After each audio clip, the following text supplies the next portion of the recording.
Depressed, frustrated, sad, confused.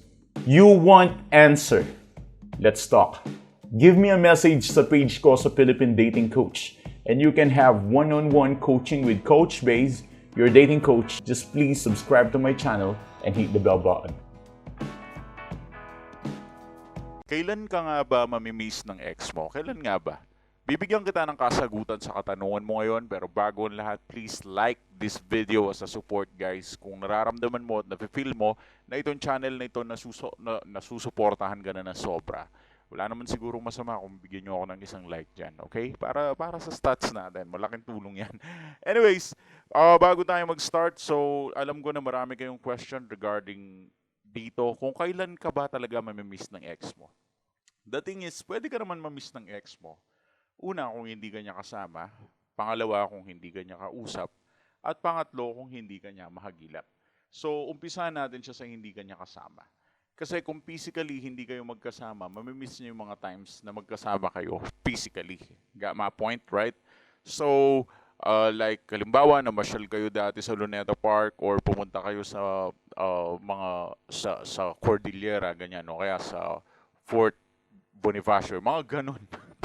Minsan di ko na alam eh.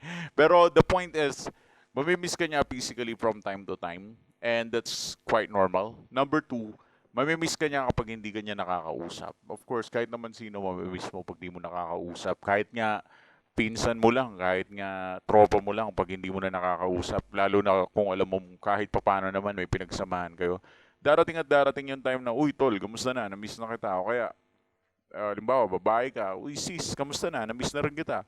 May mga pagkakataon na time sa life natin na talagang mamimiss at mamimiss natin yung mga tao na hindi na natin nakakausap ng kahit tagal-tagal. Kaya kapag hindi mo siya nakakausap, yun yung isa sa mga reason kung kailan kanya mamimiss. Pangatlo, kapag hindi kanya mahagilap, the point is, gusto kanyang kausapin pero hindi kanya mahanap, mas lalo kanya mamimiss kapag ganun. Kasi feeling niya, hindi ka abot kamay. Hindi ka makuha, hindi ka mahuli. Kaya mas lalo siyang nanggigigil na mahuli at makagawa ng paraan para makausap ka. Yun yung number 3. Pero lahat ng to, walang kwenta. Kung meron kang isang bagay na hindi ginagawa, at ano ang bagay na yun na dapat mong gawin upang mas lalo kang mamiss ng ex mo. Hindi lang yung mamiss ka niya, kundi mamiss niyang makipagbalikan sa'yo. Yun kasi yung goal eh. Kasi kung mamiss ka niya, madali lang yun eh. Pag nawala ka lang sa buhay niya, mamimiss ka niya anytime, anywhere, and everywhere. Pero iba pa rin kapag na-miss ka niya na parang gusto na niyang makipagbalikan sa'yo. And that's the finite na sagot dito sa pinakatanong natin. So, paano? First thing first, mamimiss ka niya kung magno-no contact rule ka.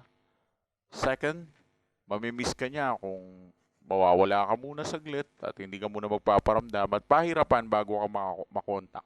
Pero ang third at final reason kung bakit kanya mamimiss at gusto niya makipagbalikan is kapag nararamdaman na niya, nafe-feel na niya na nagiging buo ka na sa sarili mo.